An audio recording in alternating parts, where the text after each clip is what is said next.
दोस्तों को एक बार फिर से प्यार भरा नमस्कार। शैलेंस ऑनलाइन क्लासेस में आपका स्वागत है। प्राचीन इतिहास के तहत दोस्तों आज शुरू करते हैं हम ऋग वैदिक काल। सबसे पहले देखते हैं उनके मूल निवास स्थान और पहचान की। आर्यों का मूल निवास स्थान आल्प्स पर्वत के पूर्वी क्षेत्र के आसपास बताया जाता है, जो वर्तमान में यूरेशिया कहलाता है। मैक्स मूलर के अनुसार आर्यों का निवास स्थान मध्य एशिया माना गया है, जो सर्वाधिक मान्य है। तो दोस्तों अगर मैं यूरेशिया की बात करूं तो यूरेशिया आपको भी पता होगा कि कोई अलग से देश तो है नहीं, बल्कि यूरोप और एशिया का एक मिला जुला विशाल भूभाग है, जिसको भूगोल में यूरेशिया कहा जाता है। आल्प्स पर्वत यूरोप में है दोस्तों। इतिहासकारों के एक गुट का मानना है कि आर्य मूल रूप से इसी बर्फीले पहाड़ के पूर्वी मैदानों, जहाँ पे मतलब बड़े बड़े घास के मैदान पाए जाते हैं, में रहते थे, जहाँ वे अपने मवेशी यानी गाय और घोड़ों को चराते थे। वहीं पर जर्मनी के एक विद्वान हैं मैक्स मूलर, इन्होंने कहा है कि आर्य आल्प्स पर्वत से भी थोड़ा आगे यानी मध्य एशिया में आपको मैं बताऊं, जहाँ इस समय कजाकिस्तान, उज्बेकिस्तान और तुर्कमेनिस्तान जैसे देश हैं, वहाँ के निवासी बताया था मैक्स मूलर साहब ने आर्यों को। ठीक है, अब यह सर्वाधिक मान्य क्यों है? क्योंकि जो मध्य एशिया की प्राचीन भाषा है, मध्य एशिया की प्राचीन भाषा आप उदाहरण स्वरूप ले सकते हैं अवेस्ता।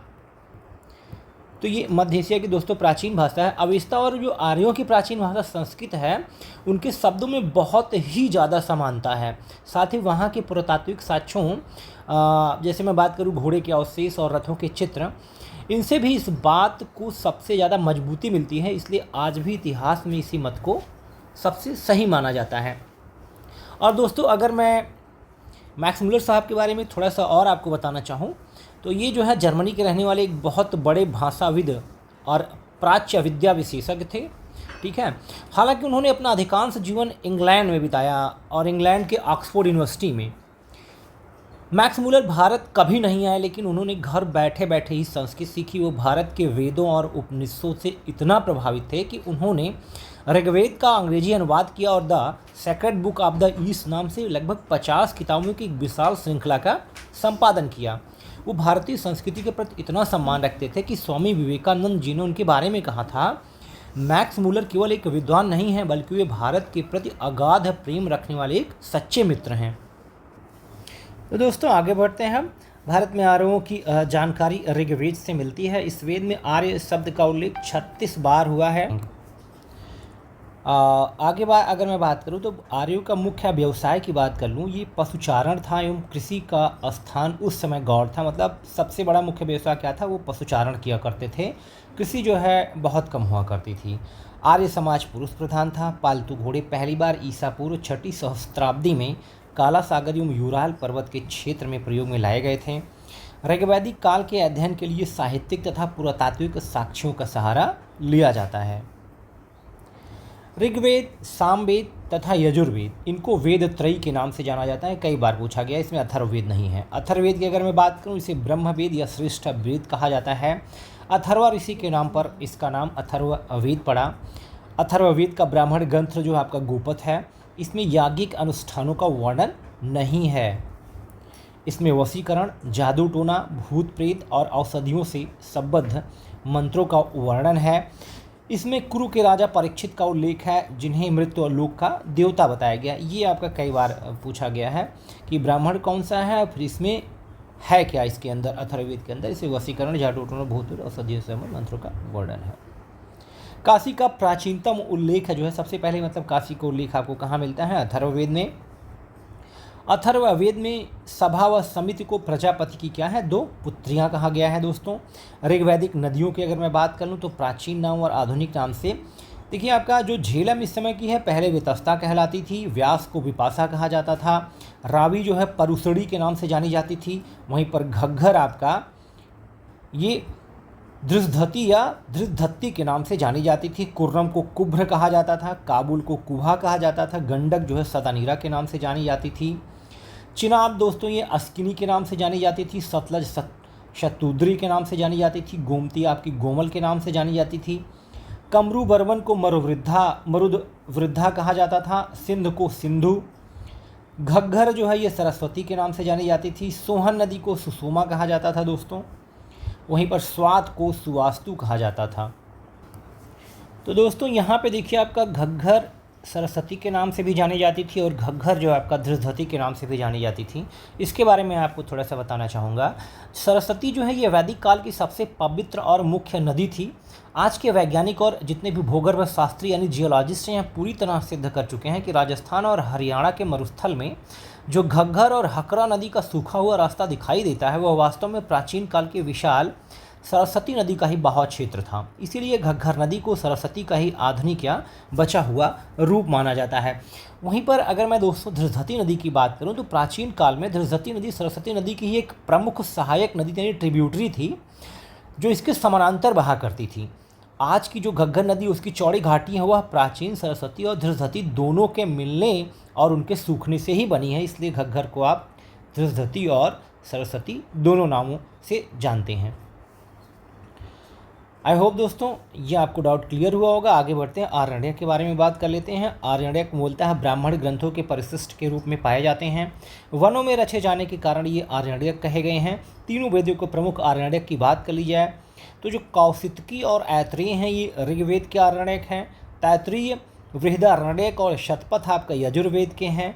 जामनीय और छांदोग्य ये आपका सामवेद के आरण्यक हैं। कौशितकी ऐत्रेय ऋग्वेद से, तैत्तिरीय बृहदारण्यक और शतपथ आपका यजुर्वेद से, जामनीय छांदोग्य आपका सामवेद से।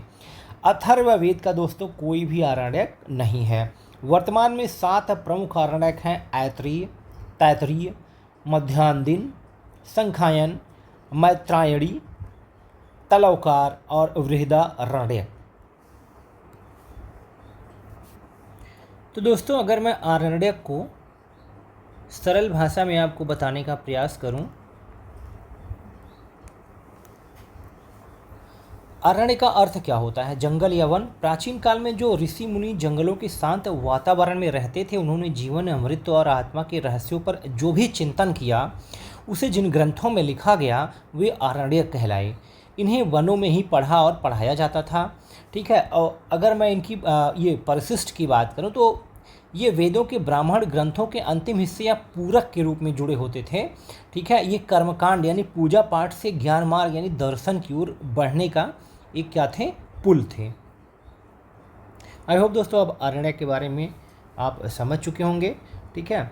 और 7 प्रमुख आरण्यक की जैसे मैंने बात की थी, तो इसमें देखिए जो संखायन है यही कौशितकी है आपका, और वहीं पर आज का तलौकार है ये आपका छांदोग्य है, सामवेद वाला। अब दोस्तों बात करते हैं उपनिषद की। यह भारतीय दार्शनिक विचारों का प्राचीनतम संग्रह है। इन्हें भारतीय दर्शन का स्रोत अथवा पिता माना जाता है। इनकी कुल संख्या दोस्तों 108 है। ये वेदों से संबंधित हैं। छांदोग्य उपनिषद में तत्त्वमसि का प्रथम उल्लेख है। बृहदारण्यकोपनिषद में अश्वमेध यज्ञ की विवेचना की गई है। कठोपनिषद में यम और इसका नचिकेता का संवाद वर्णित है। राजा की उत्पत्ति सिद्धांत का वर्णन सर्वप्रथम ऐत्रेय ब्राह्मण में मिलता है। भारत का राष्ट्रीय आदर्श वाक्य सत्यमेव जयते कहाँ से लिया गया है? मुंडकोपनिषद में उल्लिखित है। दोस्तों अगर मैं ये उपनिषद को और भी सरल भाषा में आपको बताना चाहूँ, ठीक है, वास्तव में ये वेदों का अंतिम भाग है, इसीलिए इन्हें वेदांत भी कहा जाता है। उपनिषद को दोस्तों हम वेदांत भी कहते हैं क्योंकि वेदों के ये अंतिम भाग हैं। ये भारतीय दर्शन के मूल पिता या स्रोत हैं। ठीक है। और इनकी संख्या 108 है, ये आप जरूर याद करके रखिएगा। इसके अलावा अगर मैं आपको बताना चाहूँ तत्त्वमसि क्या है, ठीक है, तत् मतलब दोस्तों क्या होता है? तत् मतलब होता है वह। ठीक है, वह यानी ब्रह्मा या परमेश्वर की बात हो रही यहाँ पे। ठीक है। त्वम मतलब क्या होता है? त्वम मतलब होता है आपका तुम। और असि, असि मतलब होता है हो। अस मतलब क्या होता है? हो। ठीक है। तो इसका पूरा मतलब क्या हुआ? वह तुम ही हो, वह तुम ही हो या तुम ही वह हो। इसको ऐसा भी कहा जा सकता है, तुम ही वह हो, अर्थात तुम ही ब्रह्मा हो। ठीक है। और यह सनातन धर्म के 4 महावाक्यों में से एक है। सरल भाषा में यह सिद्धांत हमें समझाता है कि ईश्वर कहीं बाहर नहीं है। जो असीम शक्ति या परमात्मा इस पूरे ब्रह्मांड को चला रहा है, वही दिव्यांश यानी आत्मा तुम्हारे भीतर भी मौजूद है। जीव और ब्रह्मा अलग अलग नहीं हैं बल्कि एक ही हैं। दोस्तों अब मैं बात करता हूँ ये एक सेकेंड, बृहदारण्यक उपनिषद की।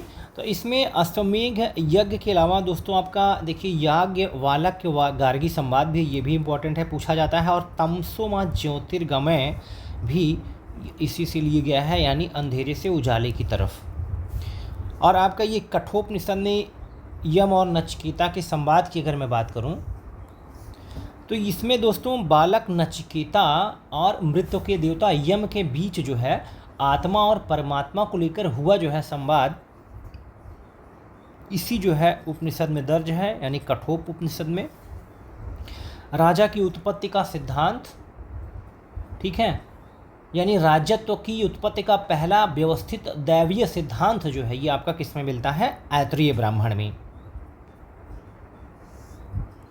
और बाकी दोस्तों सत्यमेव जयते के बारे में तो आप जानते ही हैं, यह आपका भारत का राष्ट्रीय आदर्श वाक्य है, मतलब सत्य की ही विजय होती है। आगे बढ़ते हैं दोस्तों, अब बात करते हैं जनजातीय संघर्ष की। ऋग्वेद में इंद्र को पुरंदर कहा गया है, यानी किलों को तोड़ने वाला, जिसका अर्थ है दुर्गों को तोड़ने वाला।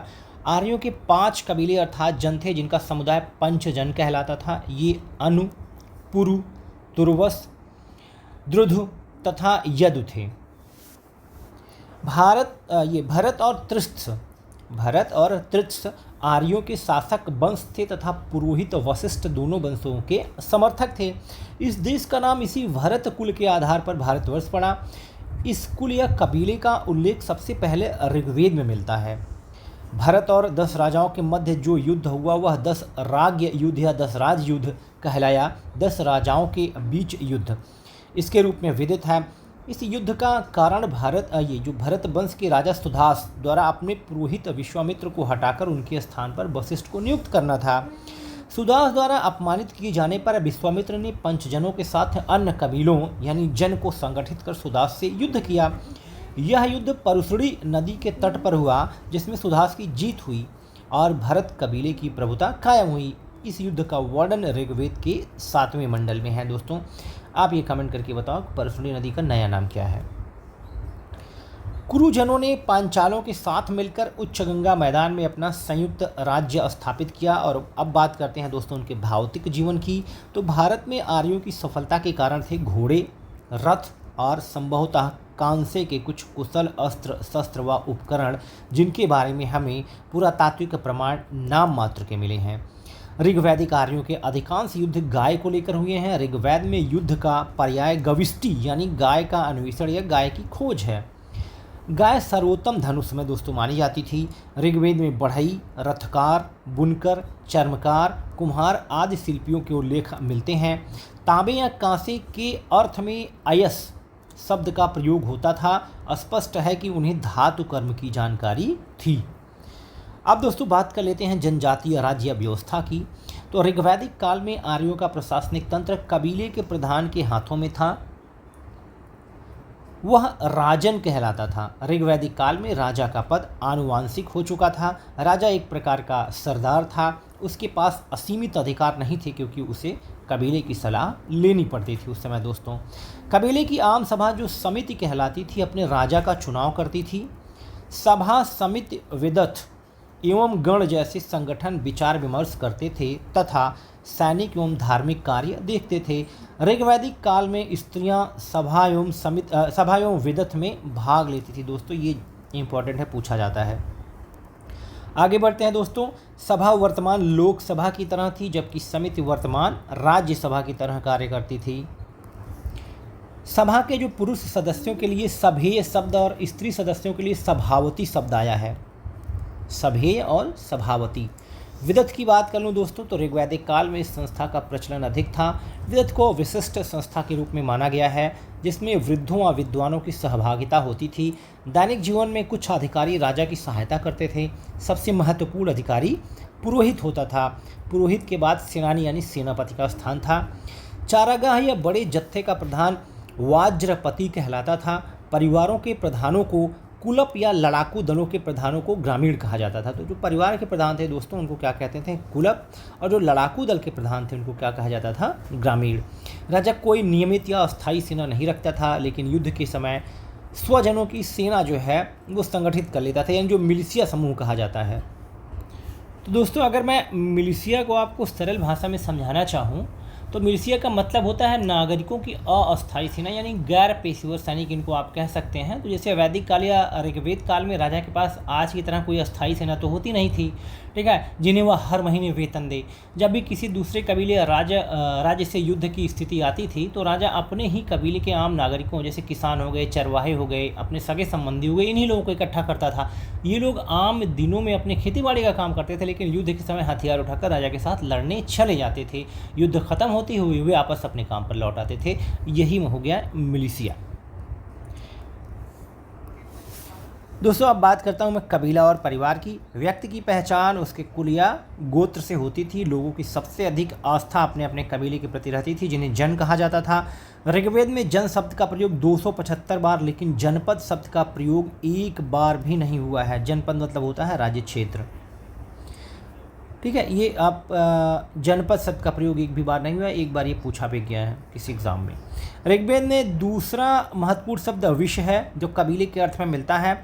वैश्य नामक बहुसंख्यक वर्ग का उदय इसी विश्व या कबायली जनसमूह से हुआ है।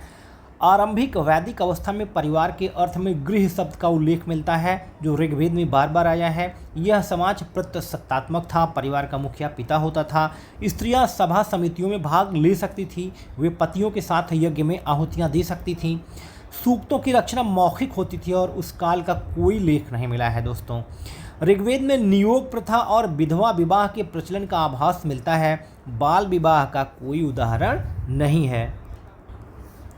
दोस्तों अगर मैं आपको नियोग प्रथा के बारे में बताना चाहूँ तो यदि किसी महिला के पति की अकाल मृत्यु हो जाए या वह गंभीर रूप से बीमार या निःसंतान हो और उस महिला के कोई संतान, विशेषकर पुत्र की बात कर रहा हूँ मैं, ना हो, और उसे अपने वंश को आगे बढ़ाने और संपत्ति के उत्तराधिकार के लिए जो है अपने देवर यानी पति के छोटे भाई या किसी करीबी सगे संबंधी के साथ संबंध बनाकर संतान पैदा करने की अनुमति थी उस समय। बस उसके लिए कुछ शर्तें और मर्यादा थीं। जैसे यह कोई मनमाना संबंध नहीं था। इसके लिए परिवार के बुजुर्गों की सहमति आवश्यक होती थी। जैसे ही महिला को संतान यानी पुत्र की प्राप्ति हो जाती थी, यह संबंध वही समाप्त मान लिया जाता था। इस प्रथा से उत्पन्न संतान को समझ में दोस्तों एक नाम से जाना जाता था, क्षेत्रज। क्षेत्रज कहा जाता था और उसे वैध उत्तराधिकारी माना जाता था। तो दोस्तों यह दर्शाता है कि जो ये आपका ऋग्वैदिक समाज था ये रूढ़िवादी नहीं था। पति की मृत्यु के बाद महिलाओं को घुट घुट कर जीने या सती होने के लिए मजबूर नहीं किया जाता था, बल्कि उन्हें पुनर्विवाह और नियोग के जरिए गरिमापूर्ण जीवन जीने का हक था। बाल विवाह का अभाव जो है ऋग्वेद में दोस्तों, बाल विवाह का कोई साक्ष्य नहीं मिलता है। लड़कियों की विवाह जो है युवा अवस्था यानी 16 से 17 वर्ष की आयु में पूरी समझदारी के साथ होता था। ऋग्वेद में अमाजू शब्द का उल्लेख भी मिलता है, अमाजू, ठीक है, जो उन लड़कियों के लिए था जो जीवन भर अविवाहित रहकर पढ़ाई करती थी। आई होप दोस्तों आपको नियोग प्रथा, विधवा विवाह और बाल विवाह जितने भी मैंने आपको बताए सारे फैक्ट क्लियर हो गए होंगे। अब बात करते हैं उनके सामाजिक वर्गीकरण की। वर्ण शब्द का प्रयोग रंग के अर्थ में होता था। ऐसा प्रतीत होता है कि आर्य लोग गौर वर्ण के थे और मूल निवासी लोग काले रंग के थे। ऋग्वेद में आर्य वर्ण और दास वर्ण का उल्लेख है। धीरे धीरे कबायली समाज 3 वर्गों में विभक्त हो गया, योद्धा, पुरोहित और सामान्य लोग यानी प्रजा। चौथा वर्ग जो शूद्र कहलाता था, इसका साक्ष्य ऋग्वेद काल के अंत में मिलता है। इसका सर्वप्रथम उल्लेख ऋग्वेद के 10वें मंडल में है दोस्तों, जो सबसे अंत में जोड़ा गया है। ऋग्वेद युग में व्यवसाय के आधार पर समाज में विभेदीकरण आरंभ हुआ। तो दोस्तों अगर मैं इसको आपको और भी सरल भाषा में समझाने का प्रयास करूं तो काम के आधार पर समाज में अंतर आना, न कि जन्म के आधार पर, जैसा कि अब है जन्म के आधार पर। उस समय क्या है, काम के आधार पर समाज में अंतर था। ऋग्वैदिक काल के शुरुआती दौर में समाज बहुत सीधा साधा था। वहाँ कोई जाति पाति नहीं थी। लोग अपनी पसंद और योग्यता के अनुसार अपना काम चुनते थे। जैसे जो व्यक्ति पूजा पाठ या ज्ञान की बातें करता था उसे ब्राह्मण कह दिया गया। जो कबीले की रक्षा के लिए युद्ध लड़ता था उसे क्षत्रिय कह दिया गया। जो खेती पशुपालन या व्यापार करता था उसे वैश्य या विश्व कह दिया गया। और दोस्तों मैं आपको बताऊं तो ऋग्वेद का जो पहला और 10वां यानी 10म मंडल है, यही सबसे अंत में जोड़ा गया था। इसे क्षेपक कहा जाता है। जो बाद में जोड़ा जाता है उसको क्या कहा जाता है, क्षेपक, ठीक है, जब ऋग्वेद युग का अंत हो रहा था और समाज जटिल हो रहा था, तब पहली बार समाज के चौथे वर्ग का साक्ष्य सामने आया। ऋग्वेद के इसी 100वें सूक्त यानी दसम मंडल के पुरुष सूक्त में पहली बार एक विराट पुरुष यानी ब्रह्मांडीय पुरुष की कल्पना की गई है, जिसके अंगों से चारों वर्णों यानी ब्राह्मण, क्षत्रिय, वैश्य और शूद्र की उत्पत्ति बताई गई है। यहीं पर शूद्र शब्द का ब्रह्मांड पे सर्वप्रथम उल्लेख मिलता है। यह इस बात का संकेत था कि ऋग्वेद काल के खत्म होते होते समाज अब धीरे धीरे उस व्यवस्था की ओर बढ़ रहा था जो आगे चलकर उत्तर वैदिक काल में पूरी तरह जन्म आधारित यानी कठोर जाति व्यवस्था में बदल गई। अब दोस्तों बात करते हैं ऋग्वैदिक देवता के बारे में। तो सबसे पहले देवी की बात करें, उनके कार्यक्षेत्र की, तो सावित्री सूर्य को प्रेरणा प्रदान करने वाली देवी थी ये। पृथ्वी जगत की माता थी। उषा अरुणोदय यानी प्रातःकाल की देवी को उषा कहा जाता था, जबकि अदिति दियों की महान माता थी और सृष्टि का मूल आधार भी थी। सिंधु आपका नदी देवी थी। पुरापधी आपका उर्वरता की देवी थी। रात्रि आपका रात की देवी थी। अरण्यानी आपका वन देवी थी। दिशान आपका वनस्पति की देवी थी। आपह आपका जल देवी थी। इला आपका आराधना की देवी थी। सूर्य आपका सूर्य देवता की पुत्री थी। सरस्वती आपका विद्या की देवी थी। उषा दोस्तों प्रगति व उत्थान की देवी और प्रातःकाल की देवी दोनों माना जाता है। वहीं पर अदिति सार्वभौम भावना की देवी और देवताओं की महामाता थी। अब दोस्तों अगर देवताओं की बात करूं तो अग्नि जो है ये प्रकाश के देवता थे। यज्ञ प्लस गृह, ऋग्वेद में 200 बार इनका उल्लेख मिलता है। पृथ्वी के सर्वश्रेष्ठ देवता थे। धव और पृथ्वी के पुत्र थे। मित्रलोक व सर्वलोक के बीच जो है विभाजक रेखा का काम करते थे। बृहस्पति आपका यज्ञ के देवता थे। सोम की बात करूं दोस्तों वनस्पति के देवता थे। ये कालांतर में चंद्र देवता के रूप में स्थापित हो गए। इंद्र यानी पुरंदर बात करूं तो ऋग्वेद में सबसे प्रमुख देवता यही थे। युद्ध में विजय दिलाते थे। ऋग्वेद में 250 बार इनका उल्लेख हुआ है। अंतरिक्ष का सर्वश्रेष्ठ देवता इनको बताया गया है। मारुत तूफान के देवता थे दोस्तों। रुद्र आपका पशुओं के देवता थे। पर्जन्य दोस्तों वर्षा के देवता थे।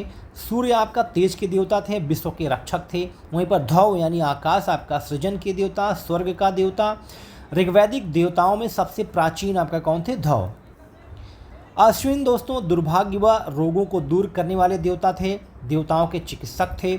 वहीं पर विष्णु विश्व के संरक्षक व पालनकर्ता के रूप में स्थापित हुए। सविता आपका अमरत्व के देवता थे। जब सूर्य पूर्ण रूप से उदित हो जाते हैं तो उन्हें ही सविता कहा जाता है, सविता भगवान। मित्र आपका दोस्तों प्रकाश के देवता थे और पूषण जो है पशुओं, वनस्पतियों प्लस शूद्रों के देवता थे। इंद्र को दोस्तों वर्षा का देवता माना जाता था। इंद्र व अग्नि के बाद वरुण ऋग्वैदिक कालीन तीसरे सर्वप्रमुख देवता थे। इन्हें ऋत अर्थात प्राकृतिक संतुलन का रक्षक कहा गया है। ऋत की व्याख्या सृष्टि की नियमितता, भौतिक एवं नैतिक व्यवस्था एवं अंतरिक्षीय व्यवस्था आदि रूपों में की गई है। उत्तर वैदिक काल में ऋत पूर्ण रूप से लुप्त हो चुका था।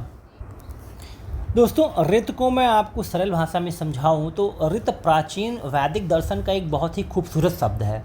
सरल भाषा में कहें तो ऋत का मतलब है ब्रह्मांड का नियम या प्राकृतिक संतुलन, यानी मोरल लॉ जो है आप कह सकते हैं, ठीक है, यूनिवर्सल लॉ।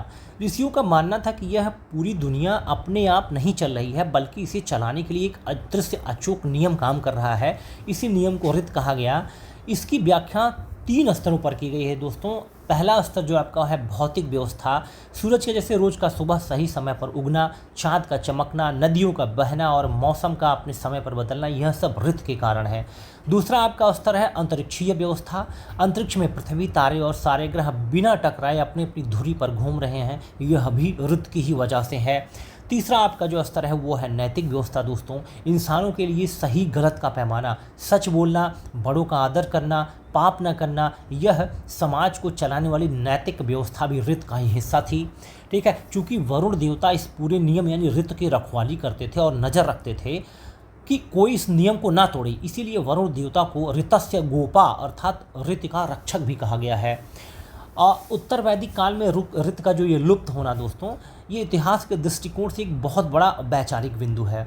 ऋग्वैदिक काल में धर्म बहुत सरल था, लोग प्रकृति की पूजा करते थे, नैतिक नियमों यानी ऋत का पूरा पालन करते थे। लेकिन जैसे जैसे उत्तर वैदिक काल आया, समाज में यज्ञ, कर्मकांड, पशु बलि और पुरोहितों का प्रभाव बहुत ज़्यादा बढ़ गया।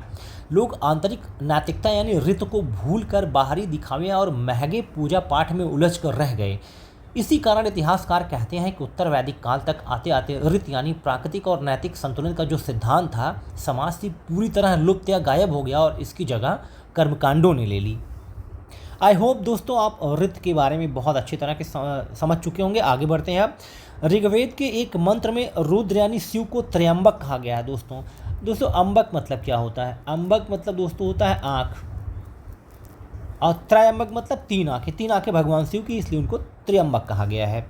पूषण ऋग्वैदिक काल में पशुओं के देवता थे, पूछा गया है दोस्तों एग्जाम में, और उत्तर वैदिक काल में ये शूद्रों के देवता स्थापित हो गए। संपूर्ण वैदिक काल के दौरान लोगों ने किसी प्रकार के मंदिर का निर्माण नहीं किया और ना ही किसी प्रकार की मूर्ति पूजा की गई। दोस्तों ये बहुत ही बढ़िया फैक्ट है, पूछा जाता है। पुरुष मेध का वर्णन शतपथ ब्राह्मण में हुआ है। उपनिषदों में मोक्ष का उल्लेख मिलता है। ऋग्वेद की मूल लिपि दोस्तों ब्राह्मी थी। दोस्तों अगर मैं आपको ये जैसे आपका पुरुष मेध इसको सरल भाषा में समझाने का प्रयास करूं तो वैदिक काल में समाज और राजाओं द्वारा कई तरह के बड़े यज्ञ कराए जाते थे, जैसे आपका अश्वमेध यज्ञ हो गया, राजसूय यज्ञ हो गया। इसी तरह का एक अत्यंत प्राचीन और विशिष्ट यज्ञ था दोस्तों पुरुष मेध यज्ञ। इसका सबसे पहला और विस्तृत वर्णन यजुर्वेद के जो शतपथ ब्राह्मण है उस ग्रंथ में मिलता है। इसका दार्शनिक पहलू की अगर मैं बात करूं दोस्तों तो पुरुष मेध का शाब्दिक अर्थ जो लोग नरबलि से लगा लेते हैं, ठीक है, वह गलत है, लेकिन इसके दार्शनिक और प्रतीकात्मक मायने बहुत ही अलग थे। शतपथ ब्राह्मण के अनुसार इसमें समाज के अलग अलग कार्य करने वाले पुरुषों या प्रतीकों को आमंत्रित करके सृष्टि के कल्याण और सर्वोच्च आध्यात्मिक सत्ता यानी विराट पुरुष, जिसके बारे में इसके पहले मैंने आपको बताया है कि प्राप्ति के लिए अनुष्ठान किया जाता था। अब दोस्तों अगर मैं बात करूं मोक्ष के बारे में, तो ऋग्वेद या शुरुआती वेदों में जो लोग थे वो भगवान से मोक्ष नहीं मांगते थे। उस समय लंबी उम्र मांगते थे, अच्छी सेहत मांगते थे, गाय घोड़े और पुत्र की कामना करते थे, यानी भौतिक सुख मोटा मोटा वो मांगते थे। जब वेदों के अंतिम भाग यानी उपनिषद लिखे गए तब ऋषियों ने सांसारिक सुखों से आगे बढ़कर सोचा। उन्होंने कहा कि इंसान का अंतिम लक्ष्य केवल दुनिया में सुख पाना नहीं बल्कि जन्म और मरण के इस चक्र से जो है हमेशा के लिए मुक्त हो जाना है। इसी मुक्ति हो दोस्तों, इसी मुक्ति को ही क्या कहा गया? मोक्ष कहा गया। इसीलिए इतिहास में माना जाता है कि मोक्ष की अवधारणा या विचार की शुरुआत सबसे पहले उपनिषदों से हुई थी। उपनिषदों से विशेषकर श्वेताश्वतर उपनिषद में इसका स्पष्ट उल्लेख मिलता है। श्वेताश्वतर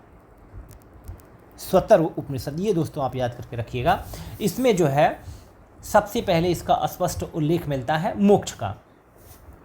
और दोस्तों जैसे मैं आपको बताऊं कि ऋग्वेद की मूल लिपि ब्राह्मी थी, ठीक है, तो होता क्या है कि छात्र अक्सर भाषा और लिपि के अंतर में भ्रमित हो जाते हैं, ठीक है। तो ऋग्वेद की भाषा संस्कृत थी, वैदिक संस्कृत उसमें चलती थी, यानी उसे बोला और गाया संस्कृत में जाता था। लेकिन जब सदियों बाद ऋग्वेद को पहली बार कागज या पत्तों पर लिखा गया तो उसे लिखने के लिए भारत की सबसे प्राचीन और मूल लिपि ब्राह्मी लिपि का ही प्रयोग किया गया था दोस्तों। जैसे आज जिस लिपि का हम प्रयोग करते हैं हिंदी या संस्कृत लिखने के लिए उसे देवनागरी कहते हैं, ठीक है, लेकिन देवनागरी का जन्म भी दोस्तों इसी प्राचीन ब्राह्मी लिपि से ही हुआ है। आई होप दोस्तों आपको ये तीनों पॉइंट मैंने बहुत ही अच्छे तरीके से समझाए। आज के लिए दोस्तों इतना ही। अगर आपको कुछ भी डाउट हो, कहीं भी कुछ भी समझ में नहीं आ रहा हो, तुरंत कमेंट करें तो मैं उसका जवाब दूंगा। इसके अलावा दोस्तों लाइक करें, सब्सक्राइब करें, अगर समझ में आया हो तो शेयर ज़रूर करें। तब तक के लिए धन्यवाद।